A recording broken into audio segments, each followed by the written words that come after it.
packed. Maybe overpacked. We are headed for Homer, Alaska. Woohoo! 4,067 miles. I reckon 74 hours and 24 minutes. I reckon it'll be a little longer than 74 hours and a few more miles than 4,000. We've never made it in 4,000 miles, not even close. And the reason it's doing it this way is because they're having you cross over here, going up towards Winnipeg. We have to go down to Minneapolis and then go up and over to the Rockies, head up east of the Rockies to Sweetgrass, Montana, and then switch over into Canada, into Coots, and they're going to tell us which route to take, but I can only assume they're going to take us the most boring route, which is up to Calgary, and then further north to Edmonton, and then this road, the Alcan, will be the same. The rest will be the same. So that's the story right now. We'll see where the fires are at a little later. We may change our route, go a little ways out of the way, and go clear over to Seattle, and then backtrack a little bit up the coast all the way. Well, it's not really a coast. You don't see the water. Up western British Columbia, which is spectacular, all the way to Alaska. So we're heading out of our Michigan home. Here we go! Yay! You can see in the background? I might have to roll your window down. There. Goodbye! Erin is very excited to say goodbye. Well, it's sad too, but Yeah? yeah. Well, it's still And exciting and sad. It's still ours, darling. Huh. It's still ours. I know, but I won't be here probably, and it'll be sold, and But we still have all the property right back. We'll build a cabin back there. yeah. Right? Yeah, which is really cool. That worked out. So We'll put a sauna down by the river. something of the sort. But we got a lot of work ahead of us. Yeah, still need to cut those cedar trees. I think they can just stay. All right. Okay, so goodbye.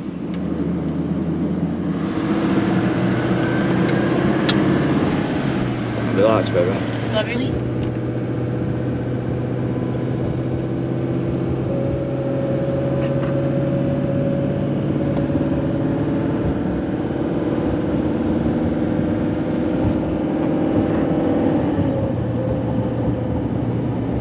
Whoa!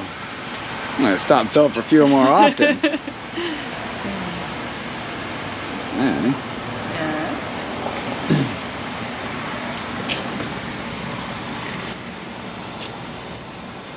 325.9.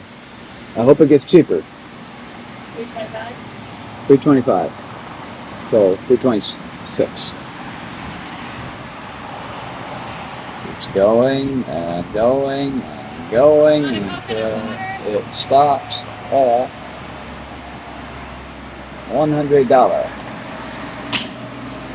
And then clicks. Marathon. We know that you could give us a limit of like 125 so that we could at least fill up the fuel tank in one shot. Actually, we gotta be pretty close, so let's have a look.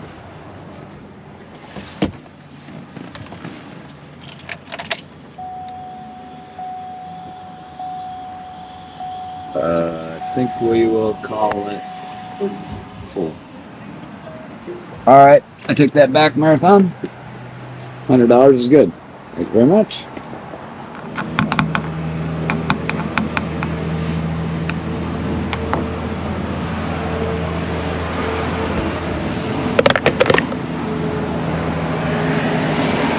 Receipt, please. Yes.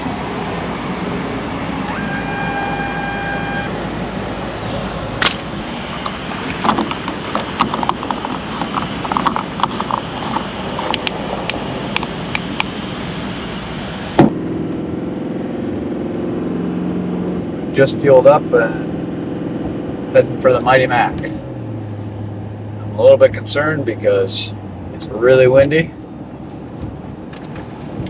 and it's right on a crosswind. Sometimes they'll do a closure if it's too much. Oh wow, pretty. Someday we'll sail underneath here.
Most of the freighters are around 1,000 feet on the Great Lakes. They haul stone, for the most part, cement products. But they can haul other things too. A huge percentage of freighter traffic this year was for windmill vanes and windmill components. I can't remember the percentage, but it was quite high. I was shocked.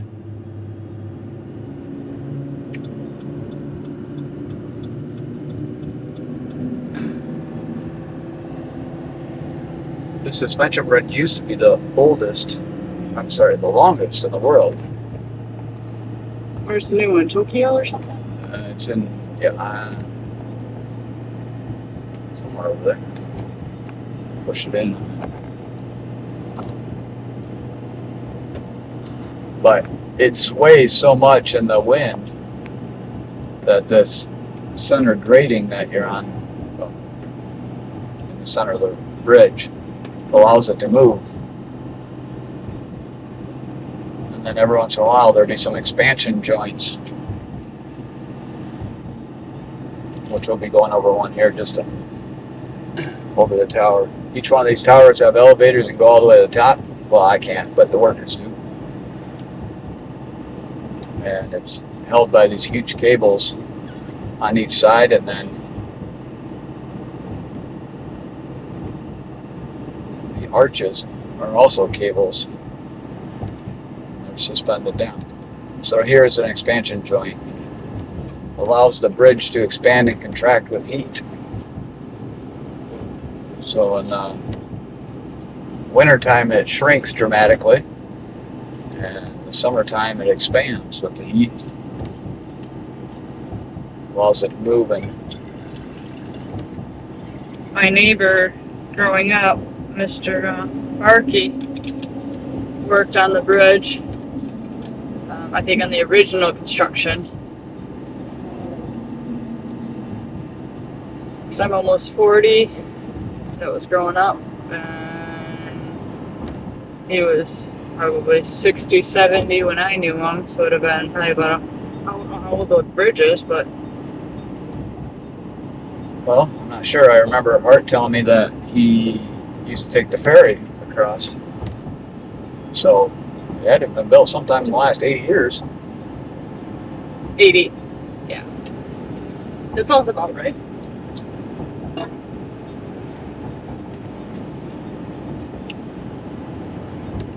Not as windy on this side, that's good.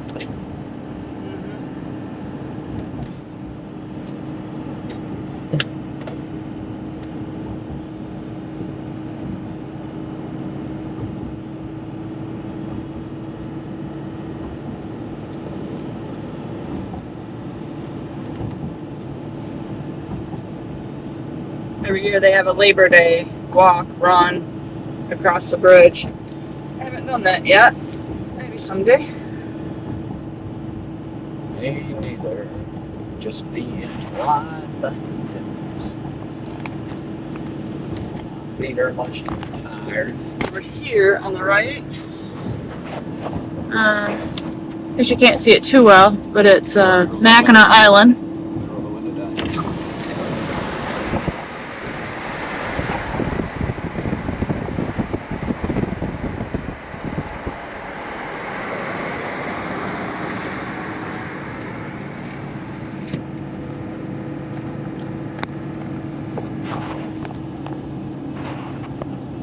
A few people going north.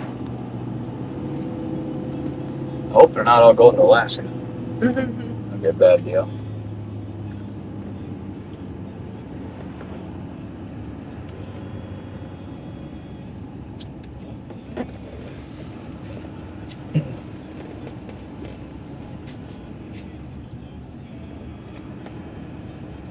Many years ago, a good friend of mine cursed me.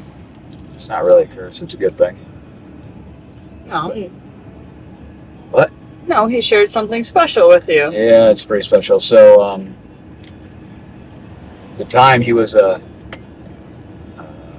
guidance counselor at the junior college I was going to, and he would take. I was part of a program for I don't know. It was like students that came from families that were not as substantial, financially able as some of the others, and he would take us on different cultural trips or educational trips, so on and so forth. So one trip was to some universities in the Upper Peninsula of Michigan, and so we crossed over the bridge, and he told us about how some of his students he had from the Upper Peninsula said that you had to be super kind, which meant you always take care of the vehicle behind you. Super kind? Yep. Kind of like super kind? Super? Yep. Sometimes you win them and sometimes you lose them. This time we've got a truck and a trailer, so it's going to cost you an extra $8. 16 coming up. Well,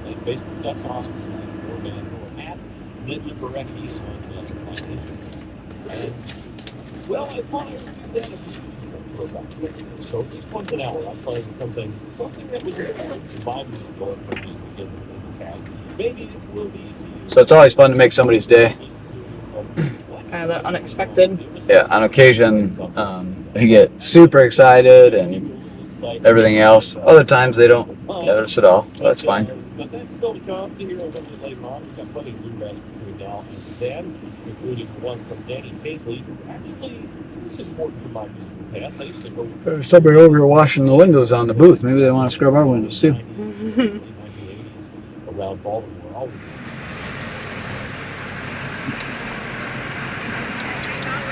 Hello. Can I take care of the rig behind us too? $60. There you are, ma'am. Thank you very much. We'll take care of it. Can I get a receipt, please? I have to categorize him before I can print a receipt for him, so I will give him his receipt. That's fine. Thank you very much. Thank you. Have a blessed day. Thank you.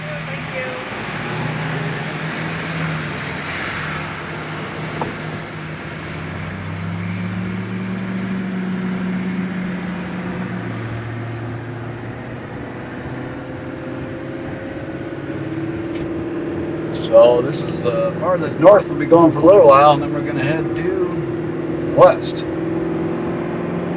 on US 2.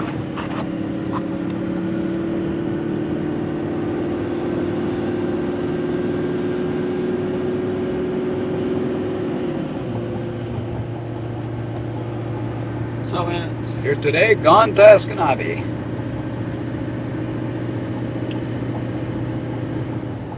good morning. Good would have been at 5. Good morning. Well, we had our first night of our journey. Stayed in Escanaba, Upper Peninsula, Michigan. I would have liked to have continued on, but Aaron wanted to go along the lake shore and wouldn't have seen much in the dark, so we stopped at what, 11 o'clock or something? Yeah, it's about 11. Well, lots of deer in the yard there. And it's a little chilly this morning. What degrees was it? 44. 44 when we got up. Now it's 48. Moving up in the world.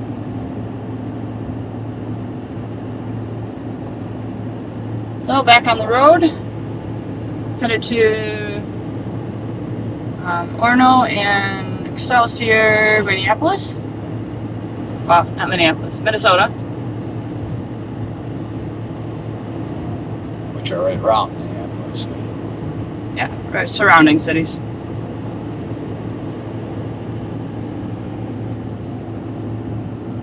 So, any other updates on the trailer? How it's pulling? Just fine and dandy. We had to shift some weight forward just a little bit. About 200 pounds or so. And been going really good ever since. Trucking along 70 miles an hour or so.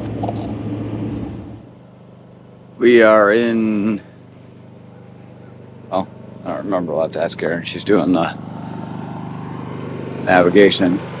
So we just stopped for a quick bite to eat. Where are we at?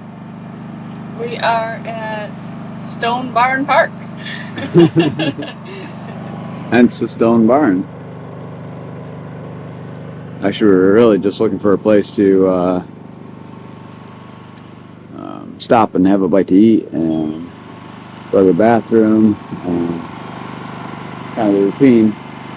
Jump out, plug in the generator, plug in the freezer to the generator, I guess, just to keep it up. We've got the freezer, all locked up, so it stays cold for quite a long time. Yesterday I plugged it in and the compressor didn't even come on, so it's pretty good. It's probably 7 o'clock in the morning. We've been on the road for an hour or so, maybe a little longer. And we were going to fix up a big meal, but Yeah. we decided We to have some What are we having? hard-boiled eggs and scrapple. Scrapple. Scrapple. This is venison scrapple. Scrapple. Sounds like crapple. What's scrapple? You remember? They take the bones and boil them so all the extra meat that's left on the bones boils off, and then they mix in some grains and spices with all of that, and they make it into like a patty. In a big huge pot over an open fire. And sides roll in. It's time to dish it out. All that meat is put through a grinder first, though. So it's cooked off the bone, boiled off the bone, I should say. And then that meat is run through the grinder, and then the rest of the process added in the grain. So we did not make this. Our friends Randy and Josie and Bill made it, and shared it with gave us. us a bit of it. Good, warm or cold. Initially, Randy sliced this and fried up the individual pieces, but we enjoy a lot of stuff just cold as well. I think it's really good cold. I really enjoy it. So, got a little mustard or barbecue sauce or anything with it? nah, it's really good the way it is. Okay, sounds great. So we're gonna have a bite to eat, do some yoga, maybe. You up for yoga? Up for yoga? I know, it'd probably be a good morning little session. Gotta be quick. Gotta hit the road, Jack. Get some miles in today. Hello, darling. Hello. You're excited to be out for a walk. I am. Oh, beautiful day. I already had a quick stroll. I don't do very well at sitting. So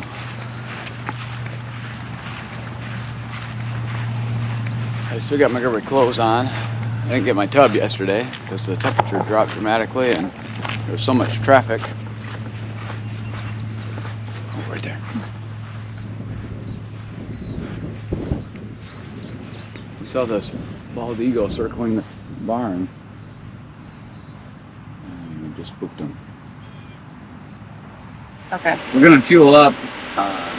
Aaron was using the Gas Buddy app and found the cheapest diesel around. So normally I do like a walk around check anytime we stop for fuel, and I check the oil. But I just checked the oil a little while back, so I'm not going to do that this time around. When I pull in, I let it idle for a while just to let the engine cool down naturally by the water flowing through, and then I'll shut it down. Start with at the pump, and then I'll walk around, check the bearings and brakes, make sure I don't feel anything that's too hot or smell anything that's cooking. Okay. Let's get out and check that.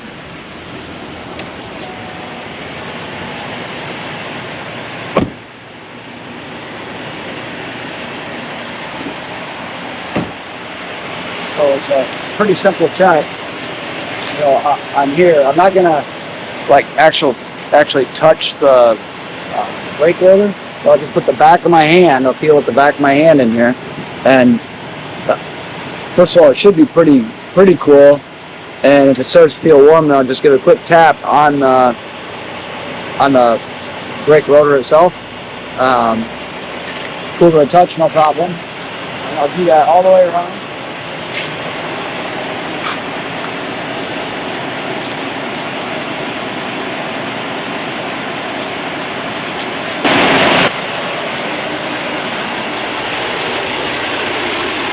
Usually the trailer brakes and bearings are a little more complicated because you feel right here for the bearing. Well, we've got this big fancy cover over there. It's just for looks and keep the dust out. So you actually have to reach in and do the same thing here. I'm just going to feel the drums. This is actually cold. That's perfect.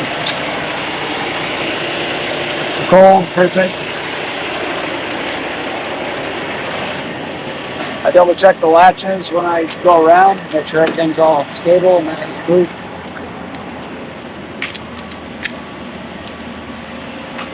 Cold. Cold.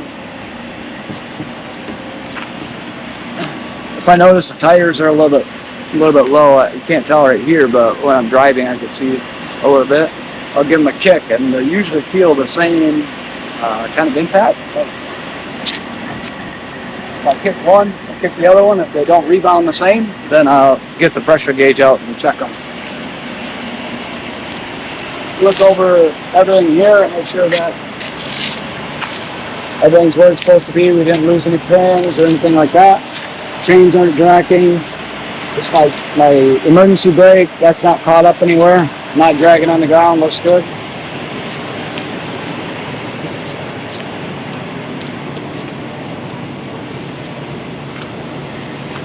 You can smell a little bit of brake exhaust. You smell it? Yeah, I can smell a little bit on the other side. But I mean, I could put my hand right on it, so that's no worries. And normally you can't put your hand right on it, so that's a good sign.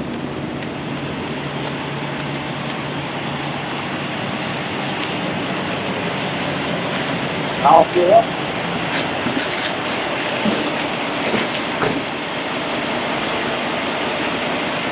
You got a pair of gloves I keep handy.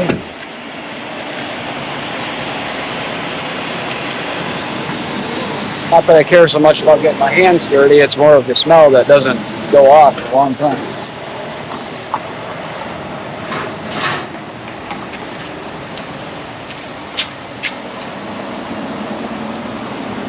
So in this here, it is the premium diesel number 2. And one of the main things to look for, ultra low sulfur highway diesel fuel. And you don't want the low grade, because that's what they use for farm tractors. That, or they use it on reefers on semi-trucks, refrigerating units. So whenever you see, normally on the truck, like the cab is here, and the fuel tank is right below it. A lot of times it looks like a barrel. And then on the trailer itself, in the back, there'll be a smaller tank that looks like a barrel. It's called a reefer tank. And that runs their refrigeration units on those trucks. And now you use the just regular number 1 diesel for that. Yeah. So basically, for us, we need ultra low to just the emission stuff. So we have here $2.98 a gallon. It's pretty good. Yeah, excellent right now. Well, the cheapest we've seen, huh? Anything Yeah, else? I think that is the cheapest we've seen. Yeah, it is the cheapest. Most of them done $3.09. Yeah. Like I said, I normally check the oil, but we did that just a couple hundred miles ago. And I try to do that first thing every morning before we take off while its engine's been resting, so I can get a good read on it.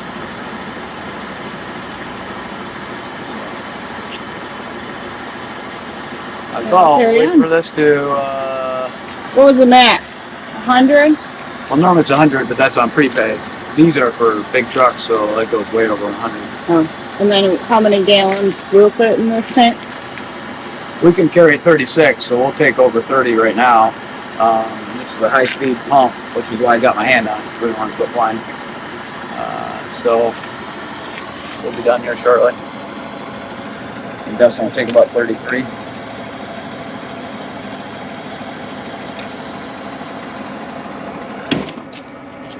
How close was I? 96.95, 32.4. And I never overfill it. Even though it's a high pressure pump, I'm going to stop right there. Because the sensors are so sensitive, I guess, that I don't want it to throw a code.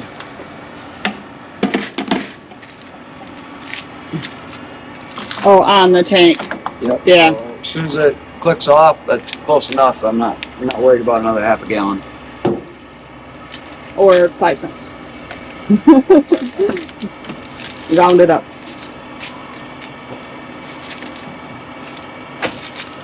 So that's my story there. Great. I'll go pay the man. Less than $100. Hey, that's the first time we ever filled up for less than $100. Woo-hoo! Hey, ciao. Ciao.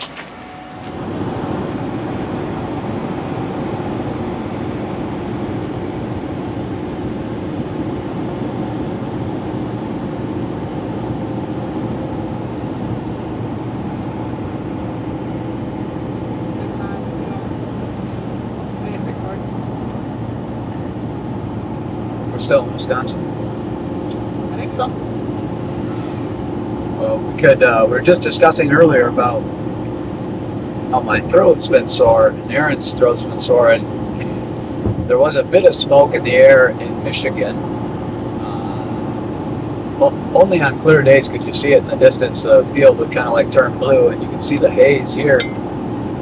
We're in the very western part of Wisconsin, getting close to the Minnesota border, and you can see the blue in the air. And while some of it might be overcast, most of it is smoke from the fires north of us. We heard this morning that the air quality in Minnesota is not great either, so it's only going to get worse. Specifically in Minneapolis. Yeah, so Minneapolis, we're going to, we've got some things to take care of there. Meet with a few friends and do a little bit of work on the truck, get everything ready to go across the Canadian border. And we'll check the fire status again and decide from there whether we're going to go up through Sweetgrass in Montana or go all the way west and try to get on the other side of the smoke and go north out of Seattle. It's a little bit further out of the way, probably about 500 miles out of the way, but might be worth it. We'll figure that out tonight or tomorrow. We just wanted to give you an idea of what the smoke looks like in the distance.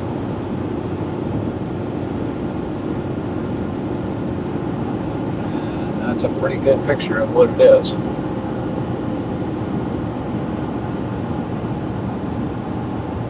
Yeah, especially right now, right up on the hill.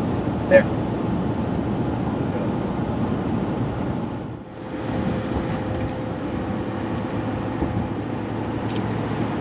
Just entering in Minneapolis right now. And looking ahead, there's so much smoke you can't even see the just barely make out the towers, buildings. yeah, the tall buildings in the distance. Wow, that's pretty bad.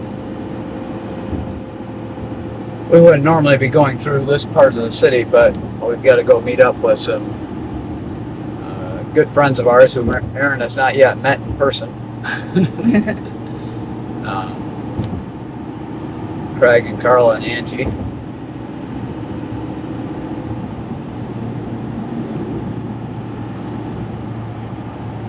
2 more miles and then I'll exit.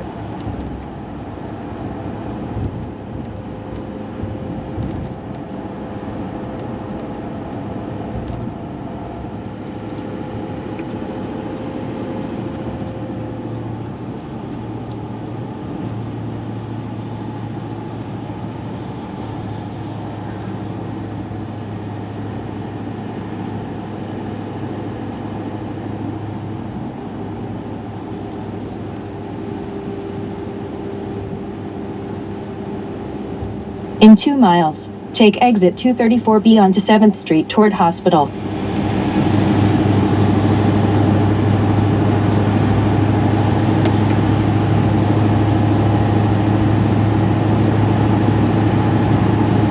U of M, University of Michigan, Minnesota, or Minneapolis, whatever. No, Minnesota. Yeah. Man, look at the smoke. Wow. We're a long ways away from fires right now. So what did that fellow at the rest stop tell you? He said he came through Vancouver and no fires. Most of the fires now are concentrated in Alberta the way he understands it.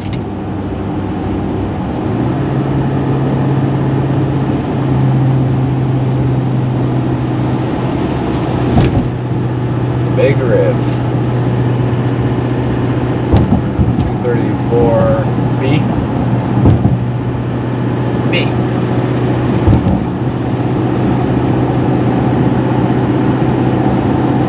7th Street.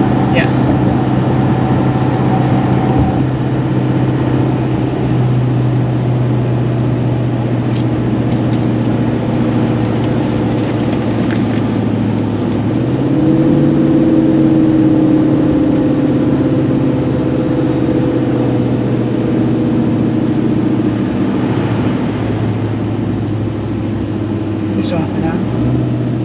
Continue straight, then use the right lane to take exit 234B onto 7th Street toward Hospital.